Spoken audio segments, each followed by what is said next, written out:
Be ready. 5 seconds. Start.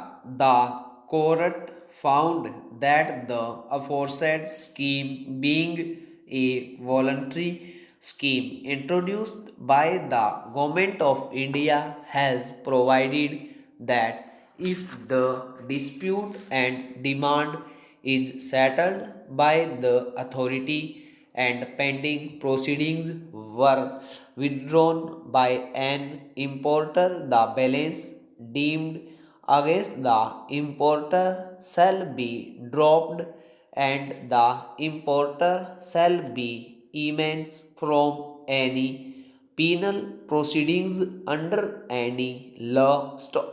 The court also came to the conclusion that under the Customs Act 1962, the appellant have been discharged and the scheme granted them immunity from prosecution.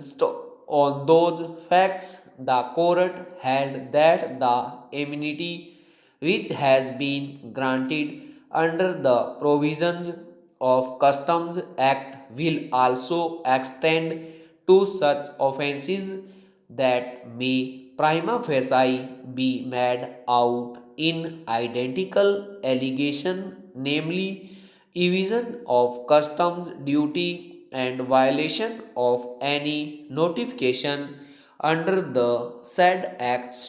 The court also found on a reading of the charge sheet and the FIR that there was no allegation against the appellant of any international disposition or fraudulent or dishonest intention. On those facts, the court held that once a civil case has been compromised and the alleged offense has been compounded, the continuance of the criminal proceedings thereafter would be an abuse of the judicial process.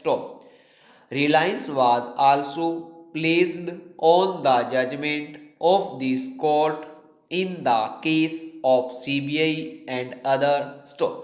In paragraph 30 and 31 of the judgment, this court held that dispute between company and the bank have been set at rest on the basis of compromise arrived at between them. The court noted that bank does not have any claim against the company.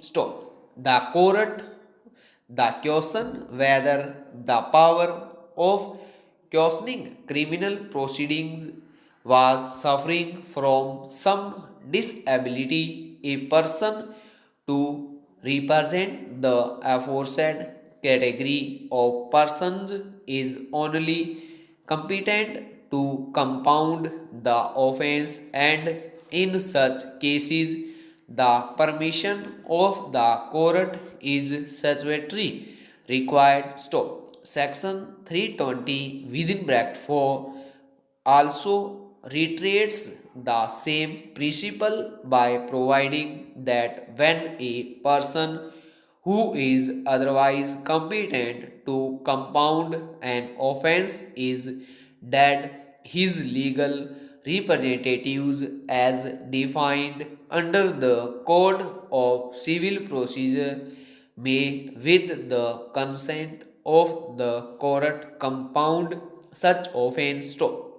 Therefore, representation of the person compounding has been statutory provided in all situations. Relying on the aforesaid clause in section 147 of the NI Act, learned counsel for the appellant argued that a three judge bench decision of this court in case held that in view of the clause in section 147 of NI Act, which is a special situate the requirement of consent of the person compounding in section 320 of the code is not required in the case of compounding of an offense under NI Act. This court is unable to accept the aforesaid contention for various reasons. Stop.